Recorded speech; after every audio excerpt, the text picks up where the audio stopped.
Welcome to Kumari தென்றல். இன்றைக்கி நம்ம கிச்சனில் ஒரு பொரியல் ரெசிபி தாங்க பார்க்க போகிறோம். சவ் பொரியல். இது ரெடி பண்ணுறதுக்கு ஒரு கடாயில் 1 ஸ்பூன் அளவுக்கு எண்ணெய் சேர்த்துக்கோங்க. எண்ணெய் சூடாகி வந்ததுக்கப்புறமா அதில் கடுகு உளுந்தம்பருப்பு சேர்த்துட்டு அது கூட கொஞ்சமாக கடலைப்பருப்பு சேர்த்துக்கோங்க. இப்போ கடுகு எல்லாம் நல்லா பொரிஞ்சு வரணும்.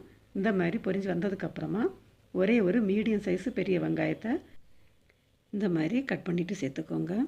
இது கூட 2 பச்சை மிளகாவை பொடிசாக கட் பண்ணிவிட்டு சேர்த்துடலாம்.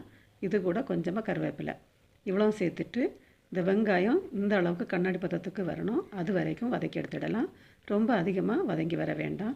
இப்போ இந்த டைமில் ஒரு 1/4 kg மாதிரி சவ்வை நான் தோலை நீக்கிட்டு அதுக்குள்ளாடி ஒரு விதை இருக்கும், அதையும் நீக்கிட்டு இந்த மாதிரி பொடிசாக கட் பண்ணிவிட்டு எடுத்துகிட்டு இருக்கிறேன்.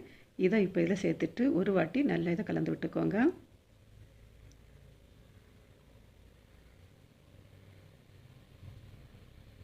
இந்த மாதிரி கலந்ததுக்கப்புறமா இப்போ இதுக்கு தேவையான அளவு உப்பை இப்போ சேர்த்துடலாம். ஒரு 1/2 ஸ்பூன் மட்டும் உப்பு சேர்த்துக்கோங்க. சேர்த்துட்டு இதை ஒரு வாட்டி நல்லா கலந்து விட்டுடலாம். நீங்கள் இன்னும் நம்ம சேனலை சப்ஸ்கிரைப் பண்ணலைன்னா குமரி தென்றல் சேனலை சப்ஸ்கிரைப் பண்ணிக்கோங்க. மறக்காமல் பக்கத்தில் இருக்கிற பெல் ஐக்கானையும் கிளிக் பண்ணிக்கோங்க. அப்போ தான் நான் போடுற ஒவ்வொரு வீடியோவும் உடனுக்குடன் உங்களுக்கு வந்து சேரும். இப்போ இந்த மாதிரி நல்லா கலந்து விட்டதுக்கப்புறமா இதில் கொஞ்சமாக மட்டும் தண்ணி சேர்த்துட்டு இதை வேக வைக்கணும். தண்ணி ரொம்ப அதிகமாக சேர்க்க வேண்டாம். ஒரு 1/4 கப் அளவுக்கு மட்டும் தண்ணி சேர்த்துக்கிட்டால் போதும். சேர்த்ததுக்கப்புறமா இப்போ இதை மூடி போட்டு லோ ஃப்ளேமில் ஒரு 10லேருந்து 15 நிமிஷத்துக்கு வேக விட்டுக்கோங்க. சவ் நல்லாவே வெந்து வந்துடும்.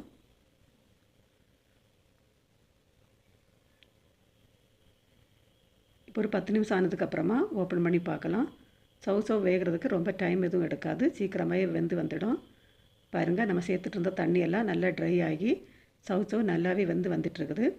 இந்த டைமில் ஒரு கைப்பிடி அளவுக்கு துருவின தேங்காயை இதில் சேர்த்துடலாம்.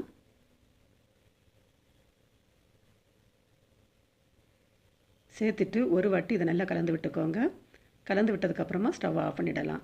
அவ்வளவுதாங்க, சவ் பொரியல் ரெடி ஆகிடுச்சு. நீங்களும் இதே மாதிரி ட்ரை பண்ணி பார்த்து எப்படி இருந்துச்சுன்னு உங்களோட ஃபீட்பேக்கை கமெண்டில் சொல்லுங்கள். மீண்டும் இன்னொரு ரெசிபியோடு உங்களை சந்திக்கிறேன். நன்றி, வணக்கம்.